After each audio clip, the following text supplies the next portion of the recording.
I used to think of myself as a reasonable wife. Jealous sometimes, sure. Maybe a little clingy, but not crazy. At least that's what I told myself, right? Up until the moment I realized I had destroyed my marriage over a little navy blue booklet. That passport became the line between us. And when I crossed it, Daniel made sure I understood there was no way back. Daniel and I had been married for 6 years. He was the organized one, the kind of man who always had a plan. His vacations came with color-coded spreadsheets. His suitcase was packed 3 days early, and he double-checked every detail like the world would fall apart if he missed one. I used to find it endearing. I'd laugh when he lined up packing cubes, like soldiers, or printed out 3 different versions of our itinerary. It made me feel safe, like someone had everything under control when I didn't. But when he told me he was going on a 2 trip to Greece with his college friends, that same trait turned my stomach. It wasn't that we couldn't afford it. We were fine financially. It wasn't even the destination. Greece sounded amazing. It was the fact that it wasn't with me. He'd chosen them. His old frat boy crowd who still thought fart jokes were peak comedy and bragged about keg stands they did a decade ago. I pictured him on a beach with them, laughing, drinking, posting sunsets on Instagram while I sat home refreshing my feed. The thought made me feel abandoned, disposable. I tried everything to stop it. First I hinted, wouldn't it be better if we took a trip together instead? Then I moved to guilt. Do you know what people will think when they see you left your wife behind for 2 weeks? Finally, I outright demanded he cancel. He didn't even raise his voice. He just kept saying calmly, "It's just a trip. You can come next time." That next time burned like acid. Why not this time? Why was I being excluded? Why wasn't I enough? The night before his flight he was buzzing with energy. His suitcase stood neat by the door. His passport and boarding pass were laid out on the counter. He'd even ironed his travel clothes. I lay awake spiraling, my brain feeding me worst case scenarios. What if he met someone there? What if his friends encouraged him to live a little? The more I thought, the more I convinced myself I was about to lose him. And then my eyes landed on the passport. Small, ordinary, sitting there like the key to all my nightmares. When he went to shower, I picked it up. The photo of him stared back at me, serious and unassuming, like it was warning me not to do what I was about to do. But my hands moved on their own. I walked to the linen closet, lifted a stack of towels and slid it underneath. Just for now, I told myself. Just until he realizes what a bad idea this is. The next morning, chaos erupted. He paced the apartment like a caged animal, tearing through drawers and suitcases.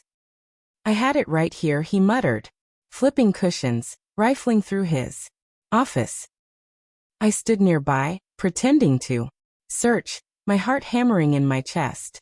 I told him maybe he left it at the office. Maybe it slipped behind the couch. But every excuse I gave was hollow, and his frustration grew. By the time his friends sent a group photo from the airport, he was sitting on the couch, with his head in his hands. "I don't understand how this happened," he whispered. I rubbed his back, pretending to comfort him, secretly relieved. He'd missed the flight. He was home. He couldn't leave me.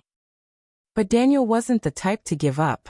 That afternoon he rebooked another flight the very next day, nearly $1,200 more. Hearing him give his credit card number over the phone made my stomach drop. He was serious. He wasn't going to let this go. And that's when the panic returned, stronger than before. Hiding the passport wasn't enough. I had to erase it completely. When he left to grab dinner, I pulled it out from under the towels, marched downstairs, and shoved it into the dumpster behind our building. I buried it deep in a trash bag, my hands shaking.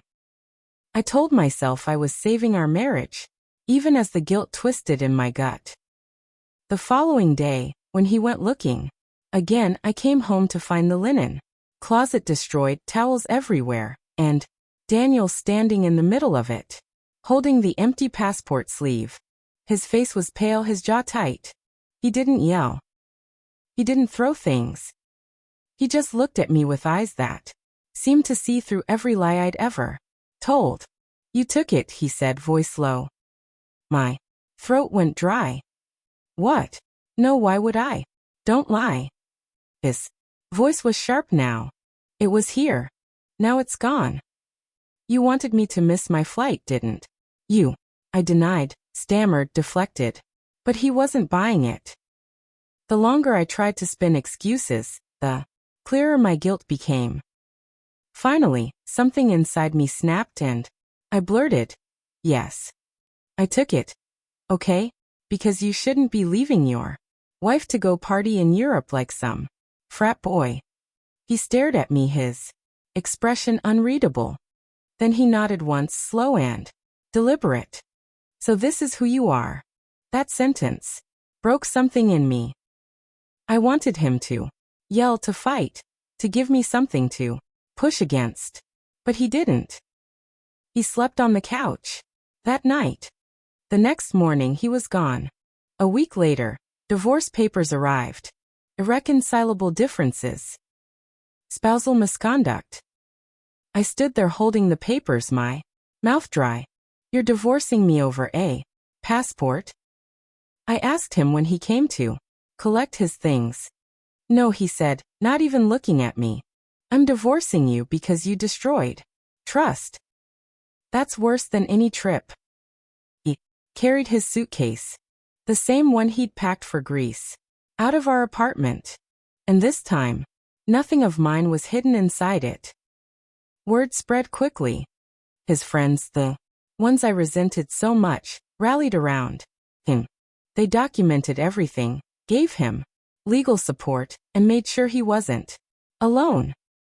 Meanwhile, I became radioactive. My friends took sides. Some said I'd lost my mind. Others said they understood my jealousy, but distanced themselves anyway. Even his mother, who once told me I was the best thing that ever happened to him, refused to hear my explanations. Marriage is trust, Jenna, she said. You broke it. I tried calling him, texting, begging for another chance. Every number blocked. His lawyer sent a letter warning me that any attempt at contact could be considered harassment. My world shrank to the walls of our apartment, the same walls that had watched me destroy the life I thought I was protecting.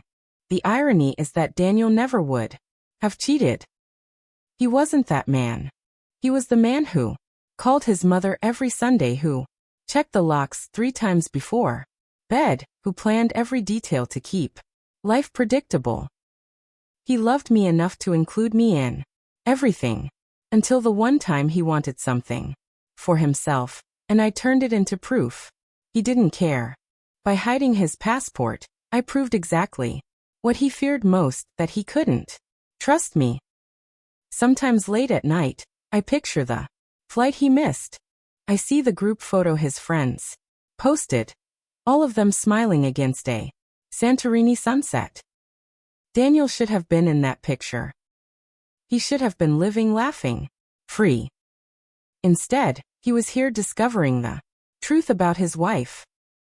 And when he said, "So this is who you are," I realized he wasn't asking. He was telling me he was done. He won.